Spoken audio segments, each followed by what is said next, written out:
초기 예루살렘 교회는 하나님이 함께하여 주시고 성령 충만하고 말씀 충만한 가운데 열심히 잘 부흥했다고 그랬습니다.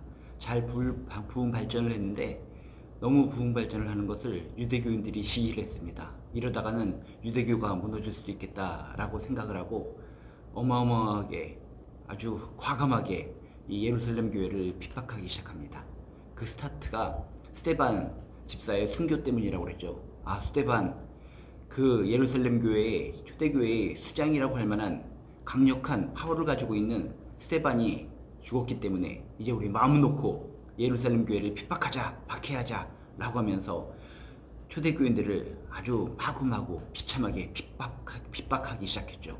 그런 상황 속에서 더욱더 끔찍하게 등장한 사람이 당시 그 유대 지역을 관할하고 통치하고 있던 헤롯 왕이라고 하는 사람이 있었습니다. 헤롯 왕이라고 하는 사람이 지금 돌아가고 있는 것을 보니까는 지금 유대교인들이 지금 예루살렘 교회 교인들을 핍박하고 박해하고 있는 것을 눈으로 본 겁니다. 그것을 보는 가운데 정치적으로 아주 야비한 생각을 한 겁니다. 그렇구나. 내가 지금 이 유대 땅을 통치하고 있는데 이 유대인들을 내가 뭔가 인기를 얻고 환심을 사기 위해서는 저 유대교인들의 편을 들어서 대대적으로 공권력을 가지고 저 기독교인들을 핍박해주면은 내가 인기가 올라가겠구나. 이 유대 사람들이 나를 갖다 칭송하겠구나 라는 얄팍한 생각을 가지고 왕이란 신분을 가지고 공권력을 가지고 유대교인들을 등에 업고 과감하게 더욱더 노골적으로 예루살렘 교회 사람들을 핍박하기 시작합니다. 정말 나쁜 사람이죠. 환심을 사기 위해서, 자신의 인기를 얻기 위해서, 자신의 공권력을 가지고 기독교인들을 핍박한다는 것은 정말 이 헤롯 왕이라는 사람이 정말 나쁘고 악한 사람이다 라고 하는 것을 우리가 깨달을 수가 있습니다. 그래서 이 헤롯 왕이 대표적으로 열심히 핍박을 하면서 쭉 둘러보니까 12사도가 눈에 띄더라는 것입니다. 그렇구나. 저 12사도를 한 명씩 한 명씩 제거해버리면은 더욱더 유대교인들이 자신을 신망하고 자신의 인기가 더 높아지겠구나 라고 생각을 하고 12사도 중에 요한의 형제 야고보라고 하는 사람이 있었는데 야고보 사도를 갖다가 칼로 그냥 베어서 죽여버립니다. 끔찍하죠. 왕이라는 작자가 백성들의 환심을 사기 위해서 우리 기독교인들을 핍박하고 죽이고 학대를 하는데 그 중에서 대표적으로 예수님의 12제자 중에 한 명이었던 야고보 사도를 칼로 쳐 죽였다는 것입니다. 참으로 안타까운 야고보 사도의 순교 내용입니다. 이렇게 12사도 중에서 최초로 순교한 사람이 바로 야고보 사도였습니다. 야고보 사도가 순교한 걸 보고 예루살렘 교인들은 마음이 철컥 내려앉습니다. 곳곳에 숨어서 갇혀서 나오질 않습니다. 우리를 지도해주고 우리를 인도해주던 야고보 사도가 저 헤롯 왕에 의해서 칼로 맞아서 순교를 당하다니 너무 슬픕니다. 너무나 아픕니다. 눈물을 흘리면서 곳곳에 숨어서 나오지를 못하고 있는 그런 상황이었다는 것입니다. 이런 상황 속에서 헤롯 왕은 승승장구하는 마음으로 그렇구나. 내가 지금 잘하는 짓을 하고 있구나 라고 생각하고 이번에 둘러보니까 베드로가 눈에 띄웁니다. 그렇구나. 베드로가 또 저 예루살렘 교회의 수장인 역할을 하기 때문에 베드로를 잡아 죽이면은 유대교인들이 내가 숭상하고 나를 높이고 내 인기가 높아질 수 있겠구나 라고 생각을 하고 베드로를 잡게 됩니다. 베드로를 잡아서 감옥에다 집어넣고 죽일 날을 택하게 됩니다. 언제 죽이면은 사람들이 많이 모이는 가운데 베드로가 죽는 것과 동시에 내 인기가 높아질까 라고 생각을 하고 죽일 날만 기다리고 있는 그 상황, 당장 내일이라도 죽을 수밖에 없는 그런 상황 속에서 하나님께서 놀라운 일을 행하십니다. 베드로가 지금 죽을 상황에 처해 있고 감옥에 갇혀 있고 힘들고 어려운 상황인데 하나님께서 결국은 베드로를 살려주시는 장면이 성경 사도행전 12장에 나오게 됩니다. 죽을 수밖에 없는 안타까운 상황에 처한 베드로를 살려주신 하나님. 오늘 여러분 이야기를 통해서 당연히 죽을 수밖에 없는 상황에 놓인 베드로가 어떻게 살아날 수 있었는가? 어떻게 살아나서 그 이후에 다시 정말 초대교회를 위해서 큰일을 하고 하나님을 위해서 큰일을 할 수 있었을까? 베드로가 어떻게 살아나게 될 수 있었는가? 성경 말씀을 통해서 몇 가지 깨달아 보시기를 주님의 이름으로 축복합니다. 먼저 가장 중요한 거, 베드로가 옥에 갇히고 당장 내일이면 죽을 수 있는 상황에 놓였을 때 베드로가 살아날 수 있는 큰 이유 중에 하나는 성도들이 곳곳에 숨어 있었지만은 성도들이 마음과 뜻을 다하여 함께 기도했다. 함께 기도했기 때문에 기도의 힘으로, 기도의 능력으로 베드로가 살아날 수 있었다라고 하는 것을 기억하시기 바랍니다. 사도행전 12장 5절에 보면 이런 말씀이 나옵니다. 지금 베드로가 옥에 갇혔습니다. 이에 베드로는 옥에 갇혔고 교회는 그를 위하여 간절히 하나님께 기도하더라 라고 성경에 써 있습니다. 일부 개인이 기도한 것이 아니라 교회라고 하는 단어를 쓰고 있습니다. 일부 개인이 아니라 교회 전체가, 온 교인이 한마음 한뜻으로 베드로를 위해서 기도했다는 것입니다. 이게 중요합니다.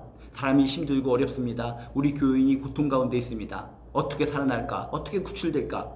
온 교회, 모든 교인이 한마음 한뜻으로 기도한다면 기도의 능력이 생기는 줄로 믿습니다.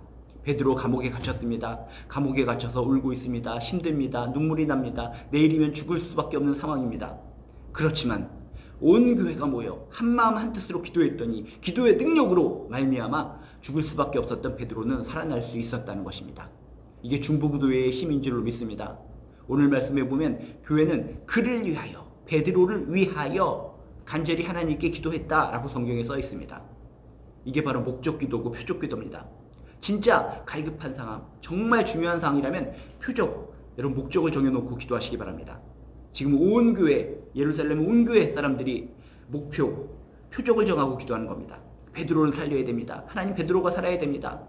지금 정말 우리들에게 힘과 능력이 되었던 야고보 사도가 정말 칼에 베어서 처참하게 순교를 당했습니다. 그런 상황 속에서 베드로마저 죽게 된다면 우리 어떡합니까? 우리를 인도해 줄 사람이 어디 있습니까? 하면서 베드로를 살리기 위해서 정말 표적이라고 생각하고 목표를 두고 간절하게 그를 위해서 기도했다는 것입니다. 여러분, 중보기도를 할 때 중원 부원 기도하는 것이 아니라 진짜 필요한 기도의 대상자가 있다면 표적으로 맞춰놓고 목적 정확하게 정해놓고 기도하시길 바랍니다. 교회는 그를 위하여, 베드로를 위하여 집중적으로 간절히 하나님께 기도했기 때문에 하나님께서 응답하여 주시고 베드로를 살려주셨는 줄로 믿습니다. 여러분은 주변에 정말 베드로처럼 심각하고 어려운 상황에 처해진 분들이 계십니까? 정확하게 목적을 두고 표적을 두고 간절히 그를 위하여 기도할 때 결국 하나님께서 구출해 주시고 힘을 주시고 능력을 주시고 되살아나게 하여 주실 줄로 믿습니다. 그리고 오늘 말씀을 또 자세히 보면 교회는 그를 위하여 그냥 기도한 것이 아니라 간절히 기도하였더라 라고 성경에 써 있습니다. 여러분, 간절히 기도하는 것이 필요합니다. 내일이 아니라고 해서 대충 기도하는 것이 아니라 형식적으로 기도하는 것이 아니라 의무적으로 기도하는 것이 아니라 간절히 기도하였더라. 여러분, 기도 대상을 명확하게 하여 간절히 기도하시기 바랍니다. 우리들이 마음을 합하여서 정말 기도 대상을 정확하게 정해놓고 간절히 기도할 때 거기에 능력이 나타나고 응답이 나타나고 구원이 나타날 줄로 믿습니다. 오늘 베드로의 이야기 첫 번째, 베드로가 감옥에 갇혀서 내일이면 죽을지도 모르는 상황에 처했지만 어떻게 살아날 수 있었을까? 성도들이 함께 합심해서 간절히 기도했기 때문에 베드로는 살아날 수 있었다라고 하는 것을 기억하시면서 중보기도의 능력으로 여러분 승리자가 되시기를 주님의 이름으로 축복합니다.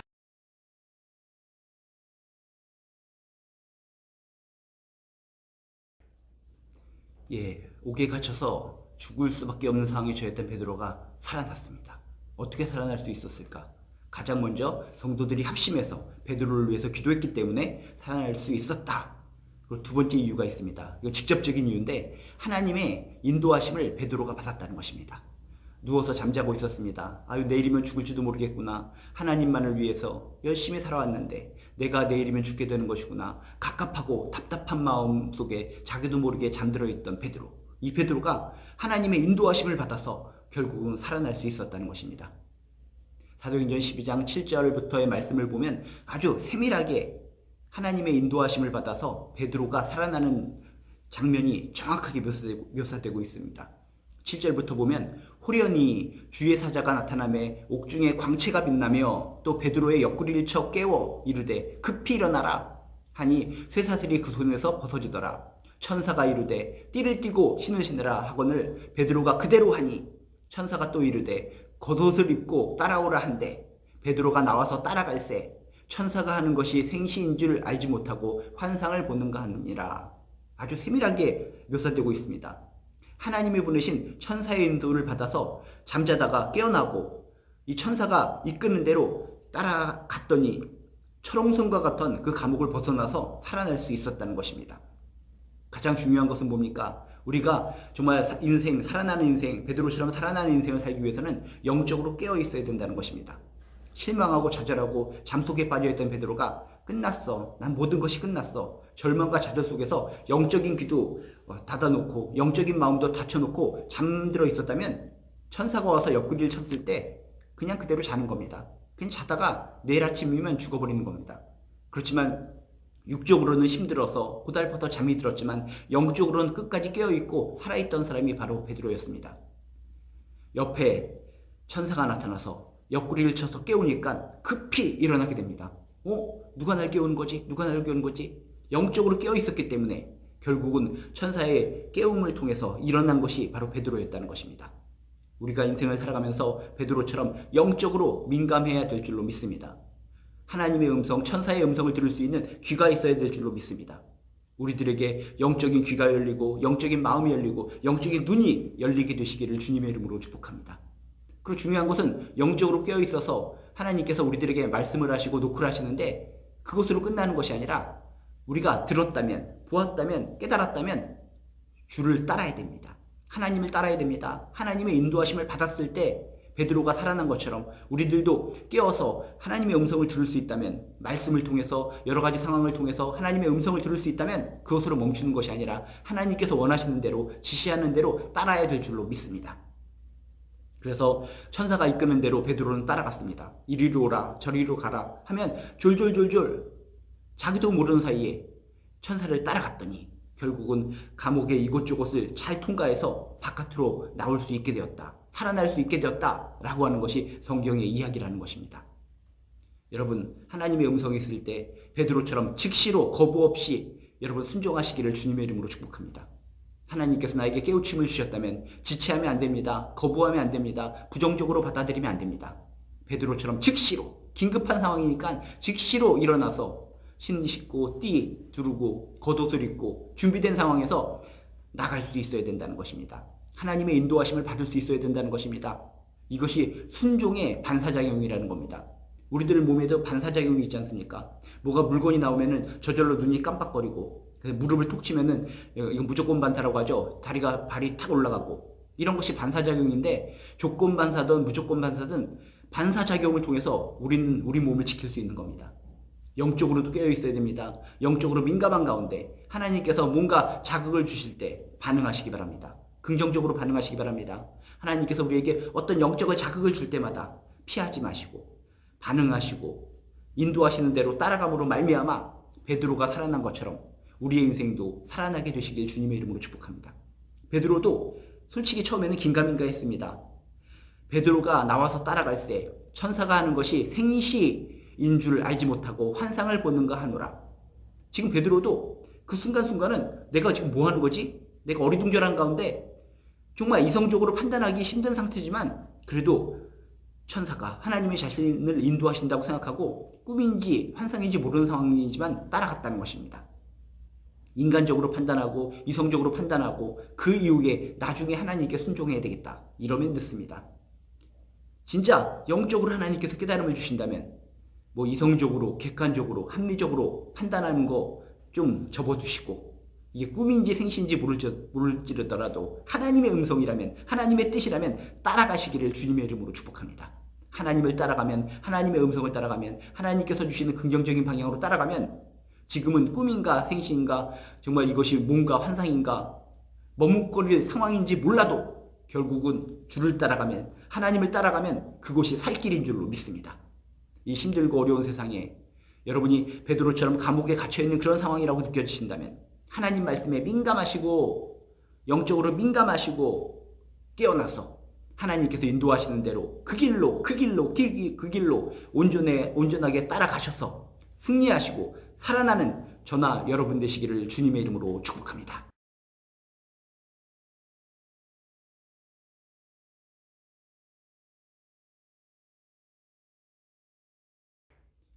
감옥에 갇혀서 죽을 수밖에 없는 상황에 처한 베드로가 살아났습니다. 어떻게 살아날 수 있었을까? 온 교회, 온 성도들이 합심해서 간절하게 기도했기 때문에 살아날 수 있었다. 실질적으로는 영적으로 민감하게 깨어있는 상태에서 하나님이 보내신 천사를 따라서 움직였기 때문에 살아날 수 있었다. 그리고 또 하나 이유가 있습니다. 누가 이 베드로를 죽이려고 그랬죠? 그 악한 헤로당이라고 그랬죠. 그 헤로당이 이 베드로를 죽이는 것을 통해서 자기가 명예가 상승하고 인기가 상승하고 유대교인들로부터 칭송을 받기 위해서, 환심을 사기 위해서 베드로를 죽이려고 했다라고 얘기했죠. 그런데 지금 탈출했습니다. 탈출했더라도 헤로당은 힘이 있는 사람입니다. 능력 있는 사람입니다. 군사를 총동원해서 다시 베드로를 잡아서 감옥에 가두고 즉각적으로 또 죽일 수 있는 사람이 헤롯입니다. 헤롯 왕이 살아있는 동안은 베드로는 죽을 운명입니다. 죽을 수밖에 없는 상황입니다. 그런데 베드로가 끝내 다시 잡혀서 죽지 않고 살아날 수 있었던 또 하나의 이유는 그렇게 크리스찬들, 예루살렘 교회 베드로를 죽이려고 했던 그 헤롯 왕이 죽어버렸다. 박해자 헤롯 왕이 죽어버렸기 때문에 베드로는 탈출한 이후에도 계속 살 수 있어서 하나님을 위해서 사역할 수 있었다는 것입니다. 박해자 헤롯이 죽었다. 23절에 보면 이런 표현이 나옵니다.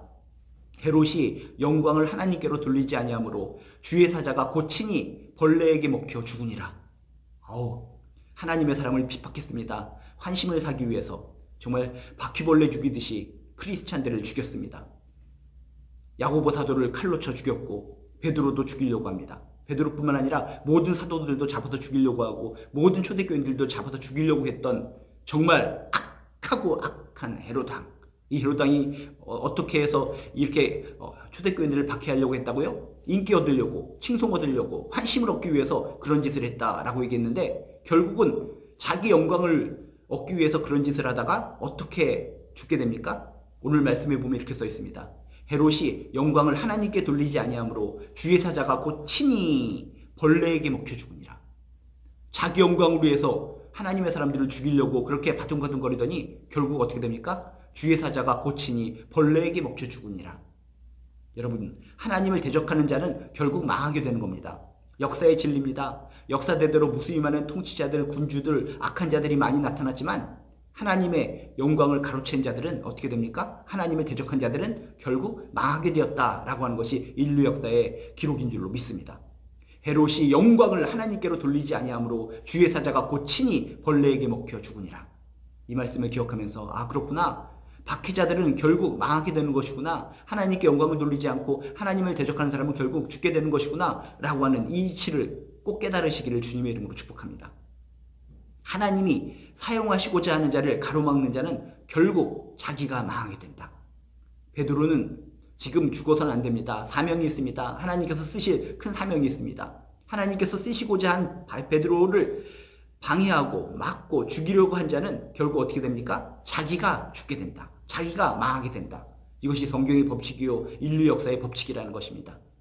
여러분, 진정 우리가 베드로처럼 하나님께서 사용하시고자 하는 인물이 된다면 하나님도 나를 친히 도와주시고 지켜주실 줄로 믿습니다.